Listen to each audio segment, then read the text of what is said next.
Buot kong ipaambit kaninyo ang kinabuhi o kamatayon sa Diyos tao. Kinsa man si Kristo, siya ang manluluwas nga gipadala sa Diyos dinhi sa kalibutan aron sa pagsulbad sa problema sa kinabuhi sa tao. Siya ang pagkalawas sa tulo sa nga Diyos. Sa Kolosas 2:9, kay nagpuyo diha niya ang tanang kahupnganan sa Diyos sa lawas gyud. Siya usab ang Diyos nga nagpakatao. Sa Juan 1:1, sa sinugdan mo ang pulong, ug ang pulong uban sa Diyos, ug ang pulong mao ang Diyos. Sa bersikulo 14, ug nahimong unod ang pulong, ug ni tabernakulo sa atong taliwala, puno sa grasya ug realidad.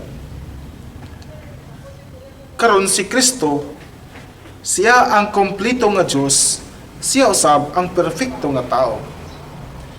Labaw pa siya sa matarong nga tao. Labaw pa siya sa bantugan nga tao. Labaw pa siya sa maayo nga tao. Labaw pa siya sa balaan nga tao. Kay siya man ang Diyos tao. Ang kamatayon sa Diyos tao. Gilansang sa krus kining Diyos tao aron mabuhat niya ang katubsanan.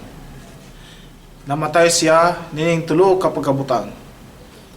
Una, siya ang kordero sa Diyos nga nagkuha sa sala sa kalibutan. Sa Juan 1:29, ang kordero sa Diyos nga nagkuha sa sala sa kalibutan. Ay kaduha, siya ang tumbagang bitin nga giisa.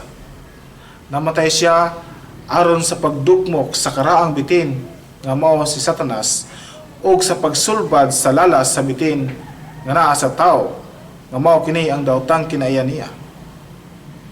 Og ang ikatulo, siya ang trigo, lugas sa trigo nga namatay aron sa pagpalugwa sa kinabuhi. Sa Juan 12:24, ang lugas sa trigo namatay og namunga og daghan. Ikuha sa iyang kamatayon ang sala nga naa sa tao nga dili unta angay manaa kaniya.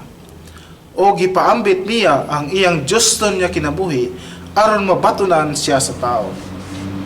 Busa mga kaigsuunan, ang mukuha sa sala nga naa sa tao mao ang kinabuhi sa Dios nga atong nabatunan.